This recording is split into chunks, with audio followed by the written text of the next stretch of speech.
CD 10. Stamping books in Bexley Heath Library without looking up at the queue in front of her, Evelyn listened to the tinkle of rain on the window and the whir of machinery from a site across the road. That was where her heart was, and she so wished the rest of her being could join it. She gritted her teeth in frustration and pounded the inky date onto the front pages as if she was using a jackhammer. War was cruel, she thought, but most people only thought about the obvious when they agreed on that. There were so many subtle, barely perceptible ways in which the poisonous, far-reaching tentacles of such an almighty conflict grabbed hold of people and dealt them bitter blows. For Alec, it was his facial injury. For Stan, his limp. For Gwen, her Johnny. For Dad, the heartbreak of seeing it all again. And for her, the introduction to something that she truly loved, only to have that avenue denied her. She knew there was no comparison between others' suffering and her disappointment, and she would never let on too much about it, because she didn't want to offend. But in her heart, it felt almost like a bereavement. 30th of April, 1945. Dear Evelyn, well, I think I've met everyone at last. Alec has been home on leave for the last week, and you know he went to change into his civvies, and when he came back into the sitting room I didn't recognise him. My own husband. I thought he was another brother or cousin, as I'd never seen him in anything but his uniform. He's going to have an operation, or perhaps a few, to tidy up his face, but of course there's nothing to be done about his eye. He'll have to decide in the long run whether he wants to try a glass eye or stick with the patch. Fiona and Hugh and the rest of the clan continue to be as lovely and welcoming to me as possible. I feel very lucky in that respect. Alec's little brothers keep asking me to repeat certain phrases like, "Yes, my love," and "Whatever can you mean?" They seem to get a kick out of the way I say "can't" and "ask." Their mum keeps telling them to shush up, but I think they're great fun. We've been able to get away in Hugh's old heap, as he calls it, to look around the countryside and meet the family who live even closer to the heart of nowhere than my in-laws. It was a bit slow going at first, while Alec got used to driving without his left eye. The car almost came off the road twice, but we laughed our way through it. We drove through wheat, around wheat, to the left and right of wheat, towards a horizon of wheat, for hours before we came to see what Alec says is a homestead, to spend some time with Malcolm's mum and dad. A shiver ran up my spine when we sat in the parlour, with the photo of Malcolm smiling at us from the dresser. Before I married Alec, he told me he lived with his parents on a small farm on the fringe of Saskatoon. So I imagined Cockfosters or somewhere similar, wouldn't you? But the outskirts of town here means no shops, not one, except for the general store, which sells flour by the sackful, and doesn't count. Saskatoon is a good way away, but Alec says he'll teach me to drive so I can go in whenever I like. I find it hard to imagine driving hours through wheat fields. Oh, and I forgot to mention. Acres of rye, canola, lentils, oats and barley to get to the shops. But I might have to get used to it. Alec and I spent a couple of days in a small hotel in Saskatoon, and it's very nice there. Lots to see and do. We had a nice meal in a diner and went to the cinema. We turned up unannounced to visit Reen and her husband, who live in an area called Nutana. It was so lovely to see Reen again. Now Alec's talking about trying to get a job in the city, selling farm machinery, when he's demobbed, which I think would be better for both of us. Now, Evelyn, there's a university in Saskatoon, and we saw girls wandering around with books in their hands. Alec said they take the same courses as the men. Next time we drive in, I'm going to inquire about engineering for you. I'm sure you would get on well there, and the college would love to have a girl from London with an English accent. You could stay with us and we'd help you out. Dad too, of course. Please, please, dear sister, say you will at least consider it. I miss you so much. Love always, Sylvie. If only Sylvie were here, Evelyn thought, swishing her blistered feet around in a bowl of warm water.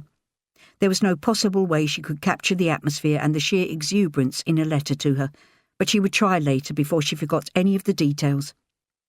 The West End had been crammed with people dancing and singing. "Where have they all come from?" Alice shouted in her ear.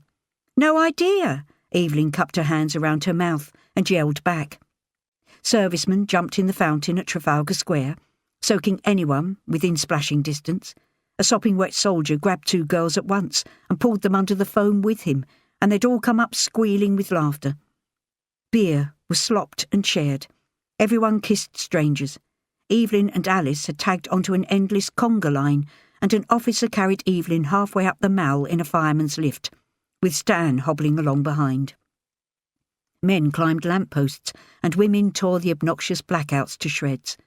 And the bells, what a heartwarming music they made, answering each other from every corner of London, and standing guard over all of them, as he'd always done, was Big Ben, lit up like a beacon again at long last. Reaching over to Dad's chair, Evelyn grabbed a cushion and put it behind her head, which was throbbing in rhythm with her feet. The hammering reminded her of vibrating the concrete on the bridge. She closed her eyes and thought of Sylvie, who'd written that where Alec's parents live, there was no electricity or running water. How strange, she thought, to have experienced something as profound as VE Day, when Sylvie perhaps hadn't yet read about it in the newspapers or heard any of Churchill's speeches on the wireless. She, Alice and Stan had caught the one from the balcony of the Ministry of Health. God bless you all, the Prime Minister had said, and he told them that the victory was theirs. They'd bellowed back with everyone else, "No, it's yours." Winnie hadn't said anything for a couple of seconds, just growled like he does, as if he was trying to find the right words. But Evelyn wondered if he was as choked as they were. When he was ready, he carried on by telling them that the victory belonged to the cause of freedom all over the world. He said that history had never seen a greater day, and that all of them had tried and done their best. The crowd had been deafening in their agreement. When they'd quietened down a little, Churchill listed all the things that had not weakened their resolve in any way: the long years, the dangers, the fierce attacks of the enemy. Then that was it from the great man, except for another "God bless you all," and the roar that followed was more strident than a detachment of V-2 bombers. Everyone jumped up and down with such force that a small child slipped from the shoulders of the man next to her. Some people cried, some laughed, some looked as if they were in shock, and some, like Evelyn, did all 3 time and again. Then she was swung off her feet by a massive hokey-cokey ring, and when they couldn't shake it all about any longer, they stumbled into the nearest pub for another drink. No wonder her feet and head ached. She knew she should stay in tonight and rest, but yesterday wasn't the end of it, and she didn't want to miss a thing. She sat up and sloshed her feet around in the tepid water. What she didn't think she could, or perhaps should, describe to Sylvie was how she felt now that reality was sinking in. But she needed to clarify her feelings for herself. She dried her feet, emptied the bowl into the vegetable patch, and put on the kettle. Elation, of course. Who wouldn't feel jubilant? It was a wonderful triumph, and she agreed with Winnie. They had all been very brave. She hadn't cried much during the last 5 years, but now tears came to her eyes when she thought about the nights in the underground, the hours spent queuing for rations, the ear-splitting sirens, the privation, the rounds of flu, the sight of some poor woman's beloved crockery smashed in the street, the missing limbs, the missing people. Already she couldn't comprehend how they'd borne it all, and how they would have carried on if they'd had to. It was hard to admit, but they'd been on their knees.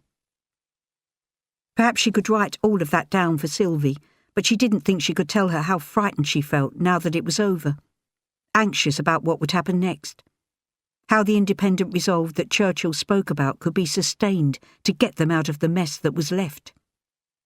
She didn't want to feel down or entertain a defeatist attitude. She wanted nothing else but yesterday's mood to continue to embrace her and hold her in its power.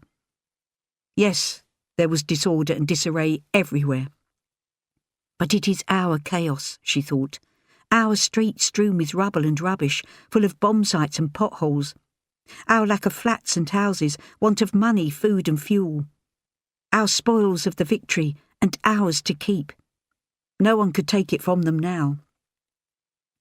Never mind resolving the country's problems, she had her own dilemmas to sort out. Whenever she thought about university in Canada, she pictured herself wandering around with a notebook and pencil looking a bit lost. Then there was the Imperial to consider, and Dad. She couldn't leave him, and wasn't sure he would leave Uncle Bert and his mates at the pub. And she was still interested in Stan. She smiled when she thought about him. He could still make her laugh. He still danced beautifully, and he did have good solid prospects ahead of him. The shopping Sidcup would be, if anything, calm and idyllic, and predictable. Waiting for her tea to cool, Evelyn played with the contours of the cup. She remembered another man in uniform who she'd described as steady, and how unshackled and relieved she'd felt when they'd parted company. The back door opened and Dad came in, his paper tucked under his arm. "Another of those going by any chance?" He pointed to the tea. Evelyn nodded and poured him a cup without saying a word. "All right, my love?" Dad frowned in concern. Evelyn nodded again and touched her head. "And me," Dad laughed, rubbing his bald spot. "Out with Stan tonight?" "Yes," Evelyn said. Then murmuring with conviction and sadness, she added, "For one last time." When Evelyn opened the package from Sylvie, it contained 4 Tootsie Rolls and something called a prospectus. She had never seen anything like the colours in some of the photographs, and she stroked the pages, half expecting the images to blur. Not wanting to alarm Dad, she took it all up to her room and shut the door behind her. Lying on the childhood bed she'd long outgrown, she read about the university and the engineering course, which sounded daunting, but was also everything she wanted. Then she unfolded the single sheet of writing paper from Sylvie. 16th of May 1945. Dear Evelyn, just a quick note because I want to get this prospectus in the post to you today. Alec and I took a trip to Saskatoon to look at apartments to rent, and we went into the university to make inquiries for you. I told them all about what you did on the bridge and your involvement with the Wes. They said they would love to have you in the engineering department and would give you all the help you need. The new semester starts in September, which would give you and Dad enough time to pack up there and to sort yourselves out here before you start. Do you want me to mention any of this to Dad when I write to him? It's a wonderful opportunity, Evelyn, so please don't just dismiss it. Think seriously, and I'm keeping everything crossed that you decide to give it a go. All my love, Sylvie. P.S. Enjoy the sweets. There are plenty more waiting for you here. Evelyn closed her eyes and pictured herself again on what was called the campus, but this time in her imagination she looked self-assured and capable. She knew she would have to broach the subject with Dad, but how? She couldn't demand that he pack up and leave everything he'd ever known for what he perceived to be a silly, whimsical fancy. Besides, if she somehow managed to force him to go to Canada, she knew she would be haunted by her own selfishness, and neither the course or being close to Sylvie would make her content. But this was too important to her not to talk to Dad about, even if nothing came of it. "Evelyn," Dad's voice carried up the stairs. "Just popping round to Uncle Bert's." She took a deep breath. It was now or never. "Wait a minute, Dad," she called. "I need to talk to you." She never dreamed that Dad would come up with such a good solution. He listened and didn't make flippant remarks, but he said it would be silly for both of them to leave everything they had here before they were sure that Evelyn would settle. After all, it would be very difficult to have to come back to nothing and start all over again. That, Evelyn agreed, would put them in a very distressing situation. "So," Dad said, "I want you to go for one. What is it? Semester? And see how you get on." "And if I like it?" Evelyn asked. Evelyn counted 3 beats of her heart before Dad answered. "I'll join you." "Do you promise, Dad?" "I promise." Evelyn put her arms around Dad's neck and held on tight. When Dad spoke, Evelyn heard the first hint of a catch in his voice. "When do you think you'll leave?" "Perhaps in the new year," she said. "I need to tie up a few loose ends first, and I'll need to save some lolly for the journey and to pay my way once I get there." Dad held Evelyn away from him and looked in her eyes. He nodded and his mouth trembled when he tried to return her smile. Soon he would walk to see Uncle Bert, and she would write to Sylvie and give her plenty of notice to have the kettle on for her arrival. Chapter 16. June to November, 1945. Joan. Joan had no immediate regrets about being laid off the bridge. No teary farewells or last-minute promises to keep in touch. There didn't seem any point in pursuing friendships that hadn't materialised by that stage. She'd remember with fondness some of her time on the tools. Others she'd as soon forget. Now she could devote her energy to Colin's cats. Playing in the, at first unfamiliar jazz genre was so different from the orchestral music she'd been brought up in. It came across to the musician and audience alike as free, easy, relaxed. It evoked images of effortless nonchalance, but the discipline needed to engender that aura was as rigid and structured as that needed to play the music that was considered to be loftier and more highbrow. Every time she picked up her instrument, she was overwhelmed with a deep sense of what she could only describe as joy. Intense happiness at being given this second chance to do something that gave her and others such pleasure. To think she'd almost abandoned it forever. She shook her head, exasperated with herself. Thank goodness for Colin. He had never doubted that she would feel so exhilarated once she had the violin in her hands again. But the group hadn't, as yet, been able to secure a regular spot in a club, although they played on-off gigs in a number of places and were beginning to recognise a few of the same faces amongst the crowd, looking eager and appreciative. She advertised for a saxophonist and auditioned 7, leaving the final choice out of her shortlisted 3 to Colin. He'd gone for Bernie, a short, rather squat man who had a habit of trying to keep his thinning hair behind his ears with the palms of his hands. Joan was pleased, as he'd been her first choice for the way he could hit and hold the high notes. She hadn't been as lucky finding a permanent drummer. They would have loved to keep the session musician they used when possible, but he worked shift so couldn't be relied on. Hazel encouraged Joan to practice in the sitting room so she and Ivy could listen, but that setup wasn't always productive, as Hazel kept interrupting with song suggestions or by joining in without knowing the lyrics, dancing around and applauding. From her chair, Ivy moved her eyes to watch her daughter with what Joan sometimes interpreted as a trace of chagrin on her otherwise blank face. Hazel longed to hear the combo playing together, but refused to ask a neighbour to sit with Ivy and let Alice take her to a club, or to let Alice stay with Ivy while Joan escorted her to Soho and back.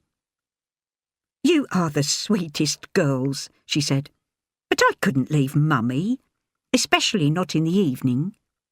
So Alice nagged until Joan arranged for the group to hold a practice in the hostel.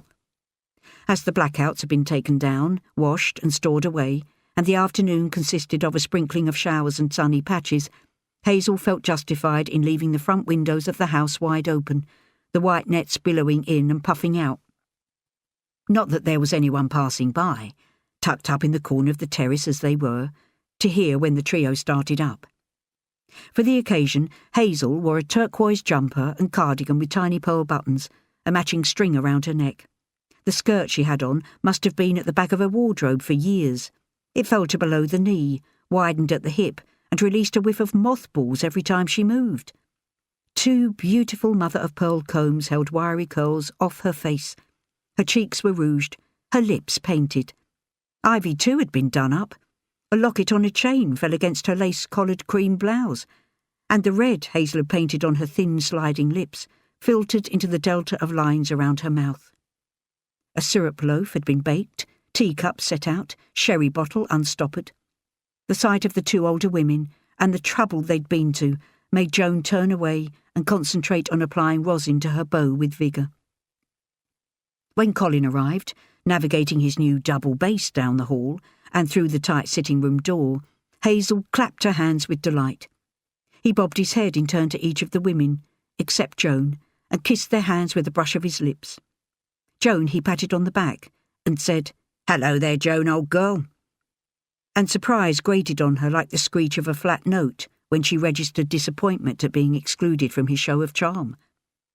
Reaching for a violin, she fumbled around for something to play and settled on a section of a string quartet by Beethoven. "Something livelier," Hazel said. "Give me a minute, Hazel," Joan answered. "I'm just tuning up." Colin took off his jacket and put it on the back of Ivy's chair, loosened his tie and rolled up his sleeves to his elbows. "Here, here," he said. "I'm with Hazel." Joan looked at him, hands on his hips, a loose curve of wavy hair resting on his forehead, egging her on with a smile and a raised eyebrow. "All right," she said. "How about this?" She picked out the tune to accentuate the positive, and the bow skimmed over the strings as if it were the wing of a dragonfly gliding across a still pond. Hazel squealed, clapping her hands again. "We know this one, don't we, Mummy?" Joan stumbled over a few notes, her jaw knocking the chin rest as she laughed out loud, raw and raucous. "I loves it too," Alice said, tapping time on Ivy's delicate gossamer fine hand. "We all do," Colin said, "especially the way Joan plays it." He bowed from the waist and put his hand out to Hazel. Together they waltzed in circles around the furniture in the crowded front room. Bernie arrived, was introduced and handed a sherry. The party had begun. Now, though, the novelty of waiting for a big break was beginning to wear off, and there were long hours, which Joan knew were unhealthy, when she wasn't playing or practising or promoting the combo. She renewed her library pass, ran errands for Hazel, walked, met Alice during her dinner break, and tried to untangle the tight knots she'd formed in her mind about her life. Sitting on a bench in the sun, Joan rested Hazel shopping next to her and watched children playing with a ball and stick, dogs chasing birds, sunlight sifting through laden trees. Alice had been on a break when Joan called at the greengrocer's. "Out with another girl," the shop owner said. Evelyn, Joan supposed. She had hours until she needed to go back and get her clothes and violin ready for tonight. Breathing in and out slowly, she felt the peace around her. Although there was plenty of evidence lying around to suggest nothing much had changed, Joan sensed a newness, an altered state. Not a new creation, nothing pristine or untouched, more of a make-do-and-mend project. Like the country's vote for Attlee, it was a time for getting rid of what was hackneyed, letting go of the past that was dragging down the present and holding things back. To begin with, she'd felt euphoric, as if everything was happening for her at the right time. Work on the bridge finished, the war ended, she was playing again.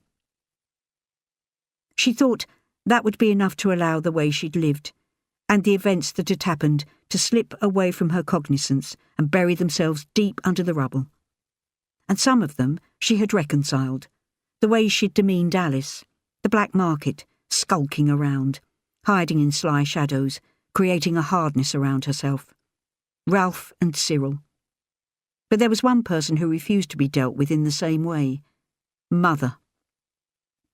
Joan was able now to admit, with some reluctance, that Mother had been somewhat right in her summation of Ralph, but the fact remained that a large part of the reason Joan took up with Ralph in the first place was to get away from Mother.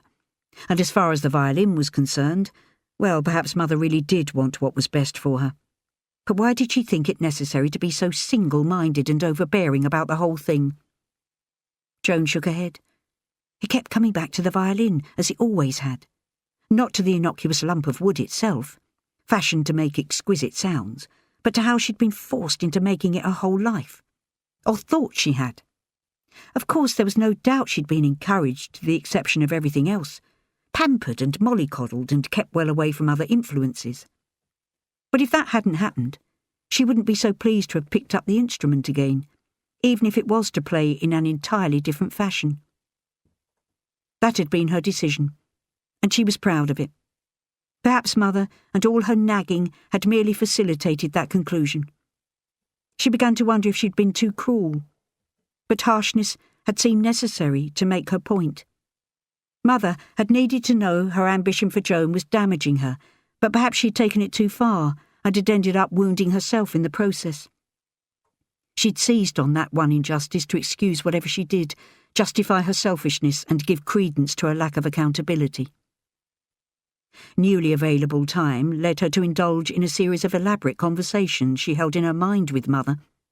In these scenes she was enraged but articulate, calm and to the point. Mother weak with shock at her eloquent coherence, stunned at the effect of her actions. Then Mother begged her forgiveness. She mentioned to Alice that there were certain things she'd like to say to a certain person she was no longer in touch with. "Write to them," Alice said. "Tell them what you thinks." "That's a good idea," Joan said, but wasn't convinced she could see it through. "I'm not so sure, though," she said. "It would be so hard to put it all down in writing and then imagine the hurt when she opened it." "I'll write the letter, then reads it to me." Joan considered that idea. It sounded as if it might be cleansing.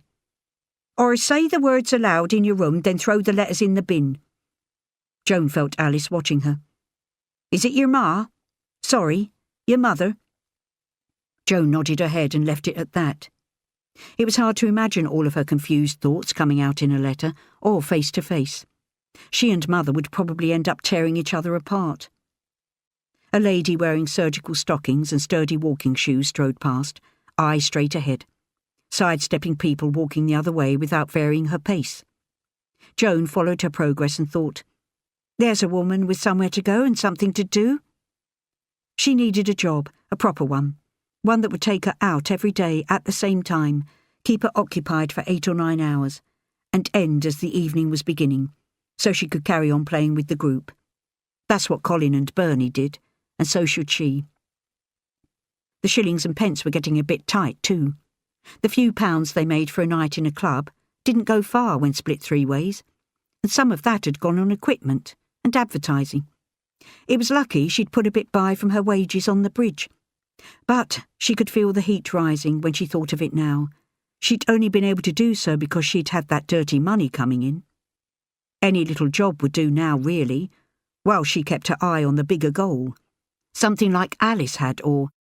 She examined her knuckles, turning her fingers towards her to scrutinise the nails.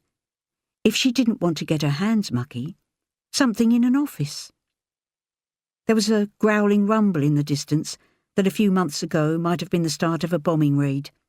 No one flinched or started like a spooked rabbit. A man and woman walked past, about the same age as her and Colin, their arms lightly caressing each other's waists, their faces close together, whispering, giggling, holding their palms up to catch the first drops of rain. She wondered what it would be like to walk with Colin in the same way. But the time when anything good might have happened between them had passed, as it had done with Mother. She collected up her things and ran for home, making it indoors before the first knife of lightning serrated the sky. The storm was to last all night and into the early hours of the next morning. Hazel was terrified, but her nerves became a bit steadier with someone to talk to and a tumbler of sherry. When Alice came home, she said she would stop in so Joan could get off to her gig. Is this the way our lives will go? Mine and Alice's, thought Joan, changing for the evening in her room, caring for Hazel and Ivy, and eventually Hazel on her own, as Hazel cared for her mother. It was a revealing yet unsettling notion, and one Joan didn't care to consider too carefully. I were telling Hazel, Alice said, when Joan stuck her head around the door to say goodbye, that the man from the shop next door poked his head in the greengrocer's this afternoon and said the storm were God showing his displeasure for us pushing Churchill out and voting Attlee in. Oh, dear me, Joan said, laughing. What nonsense. We need someone new now, someone with different ideas. I know, Alice said, but he says we did the wrong thing and we'll pay for it. Poor Winnie, Hazel said. He must feel as though he's been put out to meadow like an old nag. This isn't his time, Joan said. He's done his bit. As she gathered her outdoor things together in the hallway, she could hear Alice talking to Hazel about Beveridge's 5 giant evils and how the new Labour government had pledged to eradicate them with the welfare state. Oh, did you hear that, Mummy? Hazel said. Attlee's lot says we're to have no more wickedness. What are the 5 nasty things he's getting rid of, my sweetheart? I think they was disease, want, ignorance. Joan sighed, and huddling under her umbrella, made her way through the storm to the tube. Welfare system or not, no one was going to pay Joan enough to sit around all day waiting for the combo to be discovered. She joined the long queue of women at the employment exchange, the window-serving men standing empty for most of the time she was there, as they got first grabs at all the jobs going now they were coming home. Holding her head to one side, the woman behind the counter stretched her mouth into a weak, sympathetic smile. Her fleshy bosom rested on the counter while she fiddled with the strap of her watch, trying to ease the pressure points that cut into her wrist. "Can I sign on for work, please?" Joan asked. "Of course," the woman said. Picking up a pen and a form, she took down Joan's details. Experience? Previous employment? My wardrobe was on the Waterloo Bridge, so construction, I suppose. Building. The tools, the girls used to call it. But I— Lovely piece of work, the woman said, twiddling the pen between her stout fingers. Made my journey to and from this place much easier. My friend and I were wondering what it's made from. You know, on the sides. It's much lighter than the other crossings. Portland stone, Joan said. It's self-cleaning. That's why it stays that pale colour. How does that work, then? Joan shrugged. I'm not entirely sure, but I heard someone say it cleans itself every time it rains. The woman leaned back and chuckled. If only the same could be applied to the house, and the washing, and mending. Yes, if only, Joan said. As I was saying, I really don't want— And even if you did, there's nothing going for women at all in that line of work. She made a few notes. What about prior to that? Before Joan said a word, she knew how incongruous her answer would sound. I played the violin in an orchestra. The woman looked at Joan's hands, then added something a line below what she'd already written. 2 very different occupations, she said. That's happening more frequently now, what with the war having interfered with careers. But I do believe musicians have their own employment office and union. She opened a drawer and scoured through the contents. I think I have the address here. I'm already playing in a band, Joan said, but I need a day job to keep me going.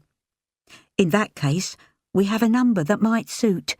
Do you have any preference for which service area?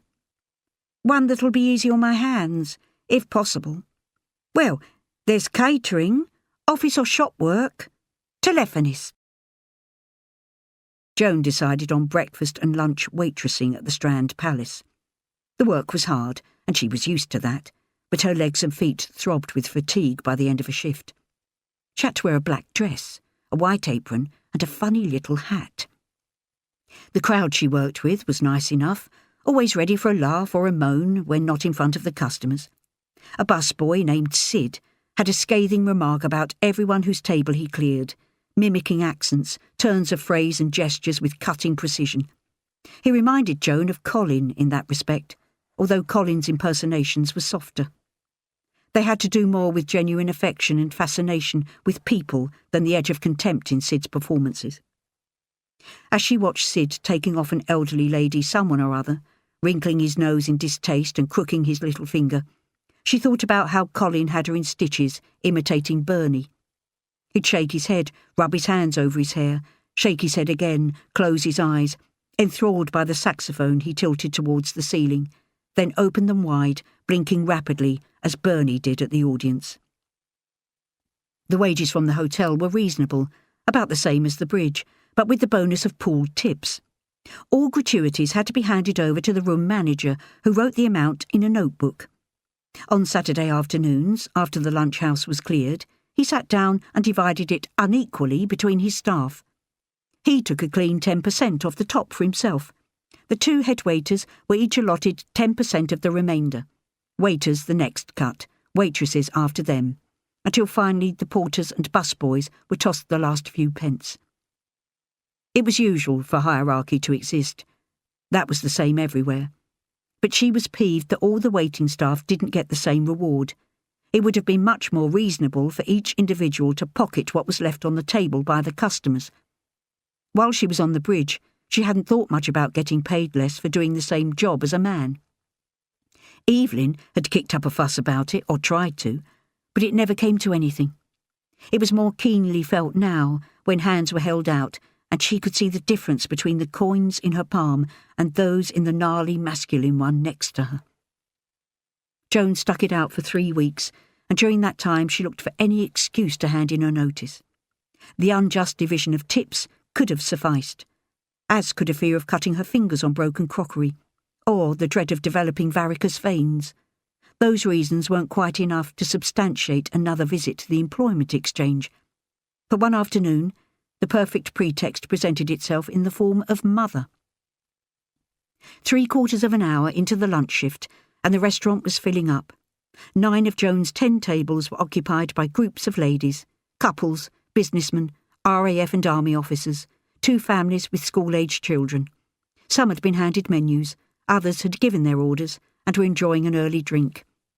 As Joan pushed through the swing doors from the kitchen to the dining room, pad in hand, she looked up to gauge numbers standing in the queue behind the reservations desk. From the middle of a group of immaculately dressed women, Mother caught her eye and reddened. Joan stood inert, ignoring customers' raised fingers, and watched as Mother touched the sleeve of one of her companions, whispered in her ear, and turned away. The colour in Joan's cheeks was a match for Mother's as she swung back into the kitchen, reported sick and never returned. She hoped that her share of that week's tips would help everyone out a bit, Sid in particular. Filing for a firm in Baker Street was monotonous and repetitive, and, surprisingly, harder on her hands, working with all that paper than carrying plates and cups. Every morning she was faced with a mountain of paperwork to store away in metal cabinets. By the evening the pile had diminished, only to rematerialise the following day. It could have been demoralising, but she didn't mind the work, routine as it was. No one bothered her, and she didn't have to kowtow to anyone. She could think or hum to herself while she slotted documents into alphabetical order. Perhaps she was best suited to lying low, secreting herself away. Sitting alone in the canteen a week after she started, Joan brought a spoonful of lukewarm oxtail soup to her mouth and listened to the discussion at the next table.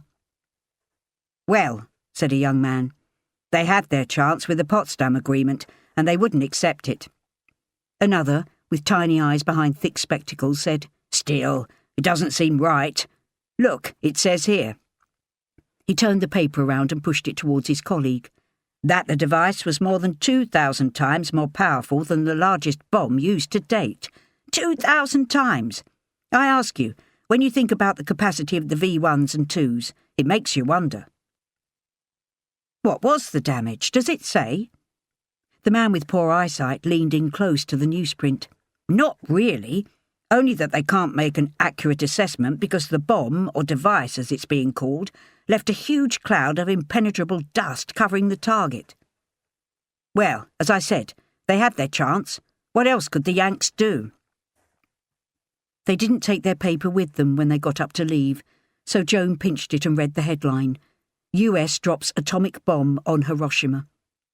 She tried to take in what was meant by President Truman's statement that the device marked a victory over the Germans in the race to be the first to develop a weapon using atomic energy.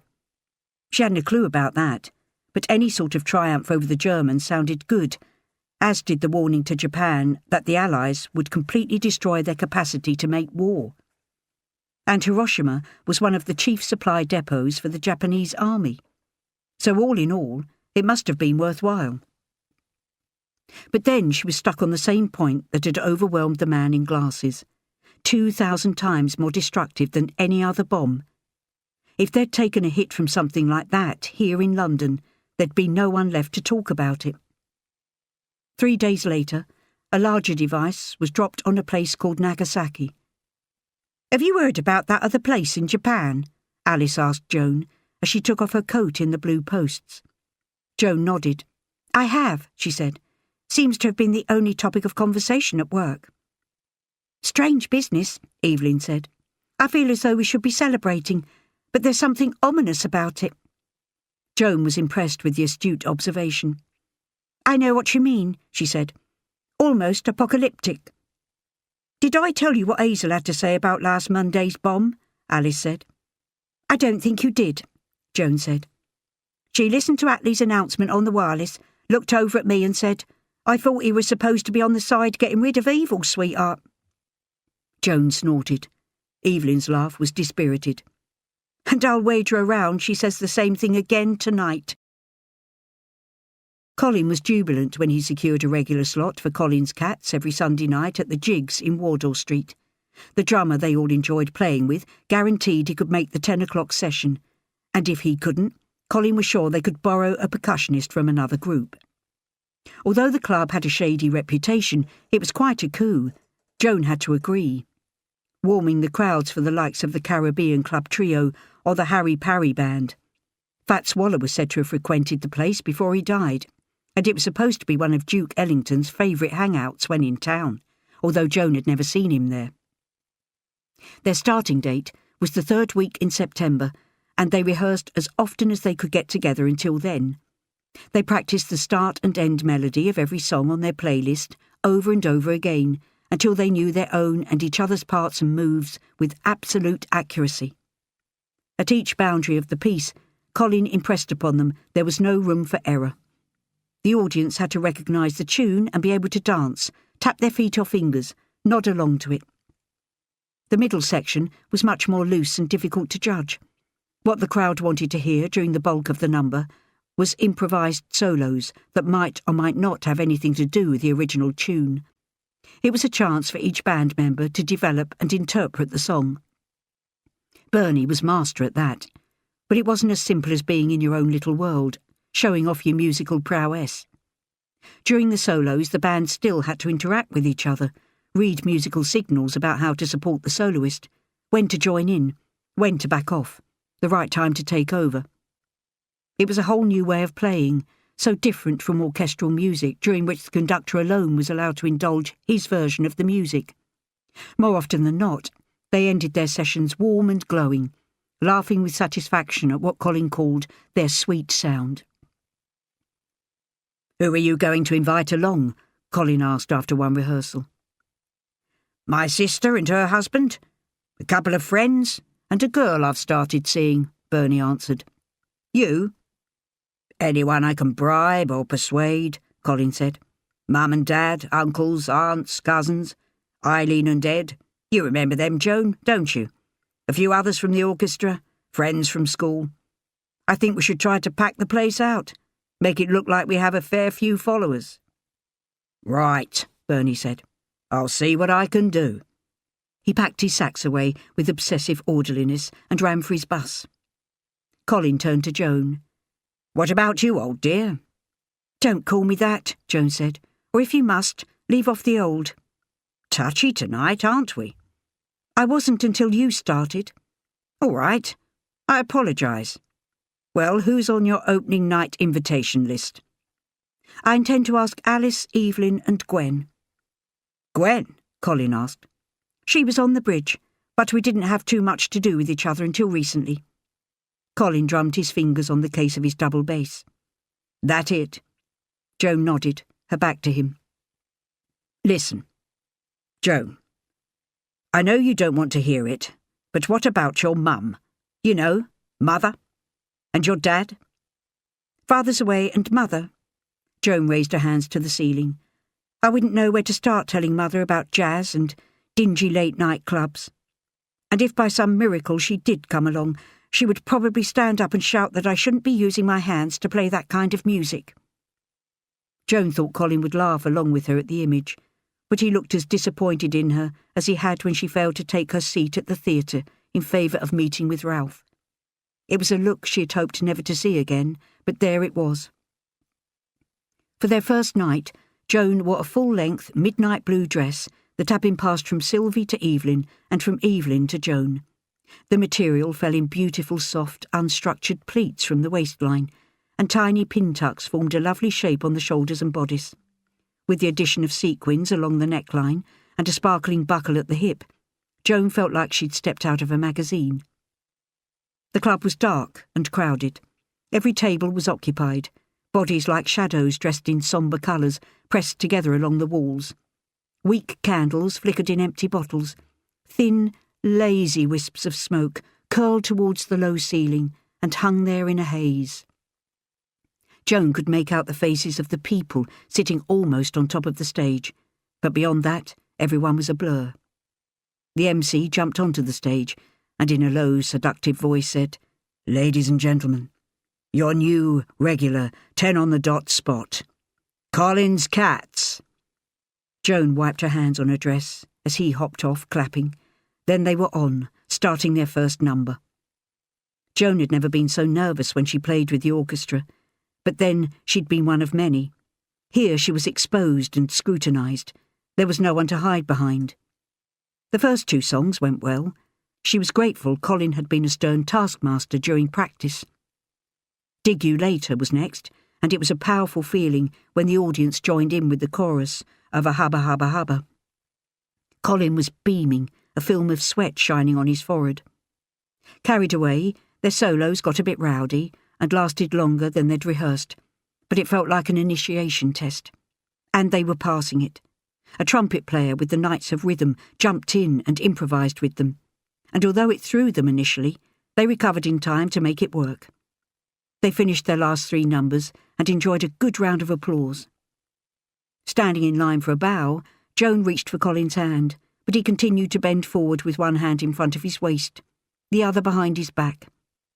She told herself he was ignoring her because he felt he'd be leaving Bernie and the drummer out of the gesture of solidarity, but she felt sure there was something about her that still disappointed him. If there was any chance he wanted to take their relationship further, as she hoped he did, perhaps he thought her refusal to deal with her estrangement from Mother didn't bode well for any future differences they might have. During the interval before the main act, there were a lot of introductions to be made. Joan to Colin's parents and family, friends and hangers-on. She kissed Eileen, who was expecting a baby, and chatted to Edward, but they seemed distant. Then they met Bernie's girl and his crowd. Joan made sure that her 3 guests tagged along with her and were included in the handshakes and chit-chat. The dim lights faded further, and the headliners arranged themselves on stage ready to go. She could hear bursts of laughter and the tail end of comments from both her fellow band members' large parties. There didn't seem to be space amongst them for anyone else, but when a tall man in a suit rushed in and clapped Colin on the back, another chair was squeezed in with ease. Joan sat between Alice and Evelyn at a table near the door with plenty of room around them, and no one else expected. Looking at each of her friends in turn, she told herself she was lucky to have them, and she meant it. And if she had invited Mother and Father, well, that would have only made 2 more. Their technique developed, and every Sunday night the club was full. Whether to see them or the leading act didn't matter too much, as it gave them the experience and exposure they needed. Friends and family came and went. Alice often showed up, sometimes on her own, sometimes with Evelyn. Gwen never returned, but she had responsibilities at home. Edward put in an appearance from time to time, but Joan didn't see Eileen again, probably too busy with the baby. Colin's mum was their most stalwart and devoted supporter, only absent for other family obligations like grandchildren's birthdays. It was hard to believe she'd given birth to Colin. She was as short and round as he was tall and gangly. Colin's hair was a light strawberry blonde. His mum's bubbly white perm would have been dark when she was younger, if her eyebrows and lashes were anything to go by. One cold, dank autumn night, when Colin wanted to stay on to jam with a few other musicians, he put Joan and his mum in a taxi together and told the driver to drop off Joan first. Their route took them over Waterloo Bridge, and Colin's mum said, "Have you ever noticed that from the embankment vehicles appear to be gliding across here? I suppose that's how we look now to anyone watching from the walkway below, as if we're drifting along." "I drove a crane on this bridge while it was being built," Joan said. "Did you?" The older woman looked astonished, her eyes wide, mouth round and puckered. "How marvellous! Tell me about it." "There's not much to tell. It was just a job." Joan turned to watch the bridge receding behind them as they coasted off it into Waterloo Road. "It seems like a long time ago now." "Well, yes," Colin's mum said. "Life's like that when you look back, broken up into a lot of different chapters or scenes, changing all the time." Neither spoke for a minute or 2. Then Joan said, "You must really enjoy jazz, to come and listen as often as you do." "I much prefer classical." "Same as my mother." "Oh, I didn't know. I haven't met her, have I?" "No," Joan said. "I don't think she'd approve of the club. Or the music." "What a shame," Colin's mum said. "I go anywhere my children invite me on principle," she laughed. "And to annoy them." Joan watched a drop of rain break its hold on the window and spill down the pane of glass. She followed it with her finger. "It isn't worth inviting her. I know what the answer would be." Colin's mum took Joan's chin in her hand and studied her face. "No wonder you always look so sad," she said. But that might have been her answer during a time that's gone, all but forgotten. Things could be different now. Joan brooded on her conversation with Colin's mum for some weeks before she decided to write to Mother. She kept the letter short, asking after her and Father's health and telling her about the filing job and the slot at jigs. Mother wrote back right away and said she was surprised Joan was playing again. The last she knew, Joan was waitressing at the Strand, or was it the Regent's Palace? She wished Joan luck and signed the letter with love. Although there hadn't been a formal invitation to come along and listen, Joan found herself scrutinising the audience every Sunday night, hoping Mother would take the hint. Then, one evening, she saw a familiar shape in the gloom, head held high, fox fur around her neck, taking a seat at a table right at the back. Joan's mouth was dry, her hand shaky. She turned her back on the audience and whispered to Colin. "Mother's here." "Come on then, old thing," Colin said. "Let's give it to her." The music took over for Joan that night. She felt light and unencumbered. Mother was here, and whether she approved or not, it seemed she'd been interested enough to turn up. At the end of the set, the MC said that Colin's cats were on fire. Phenomenal. Mother stood, applauding in her gloves, and the crowd followed, their first standing ovation. "One more, ladies and gentlemen," the MC asked. "Over to you, Joan," Colin said. Joan looked straight at Mother, nodded, and played the opening bars to "I'm Beginning to See the Light."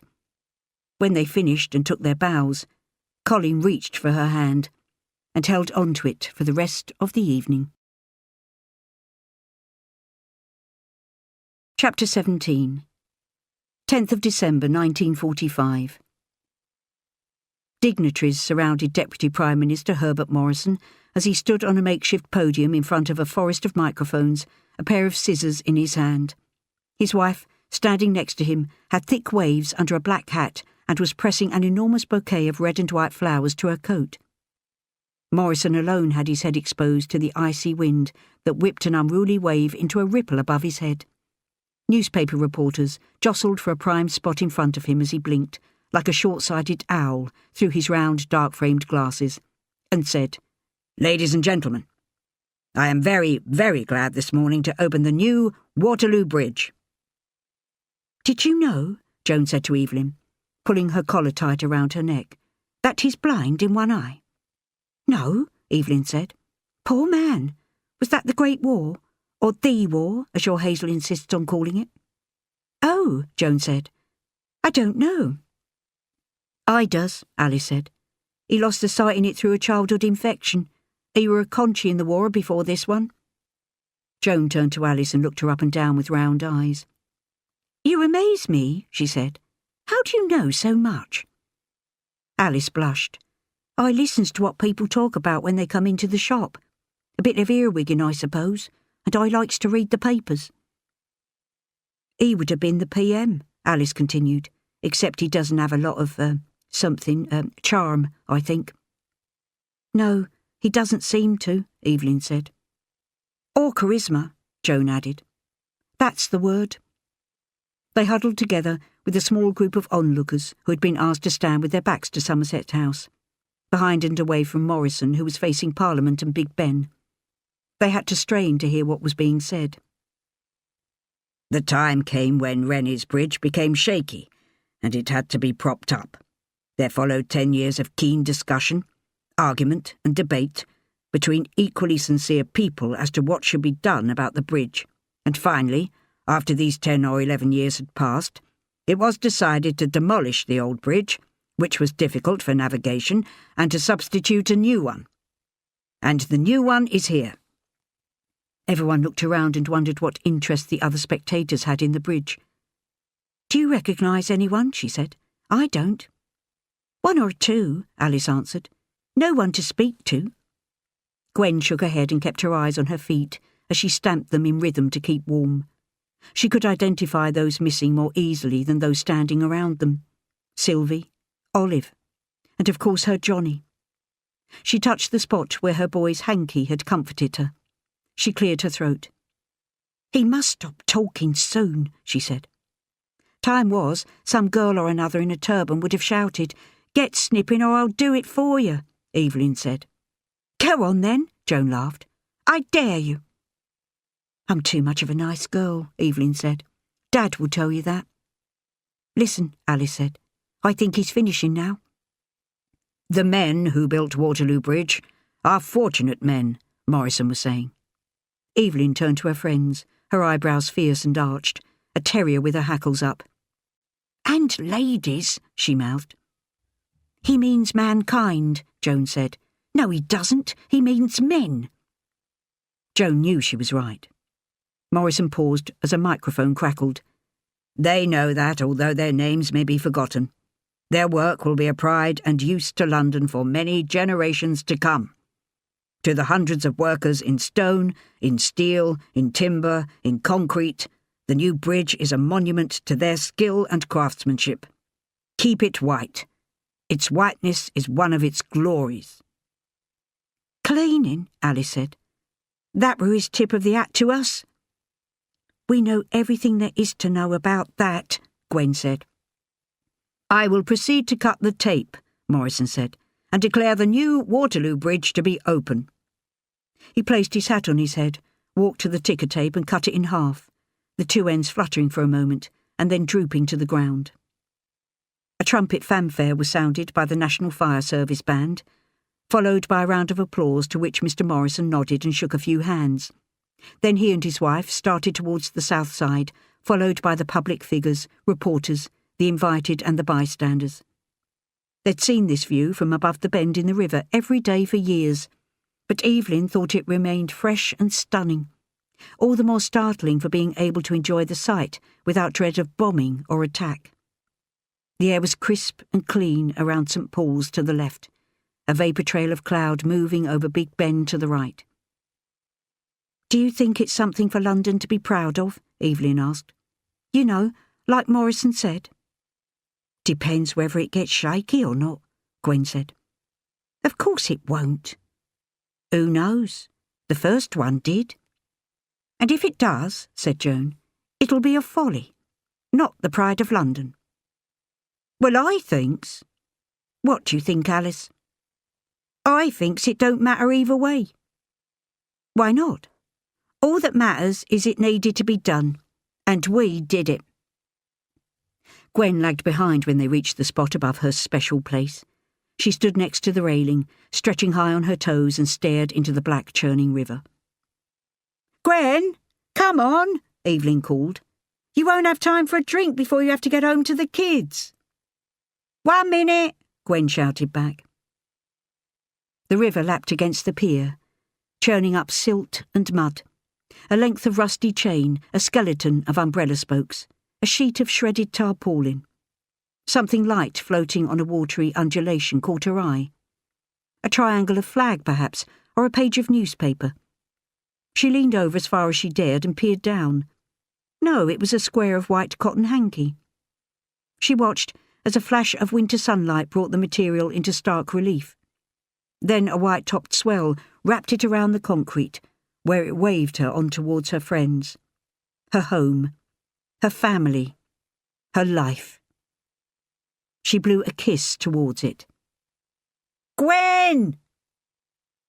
Gwen turned and put her hand up to the others.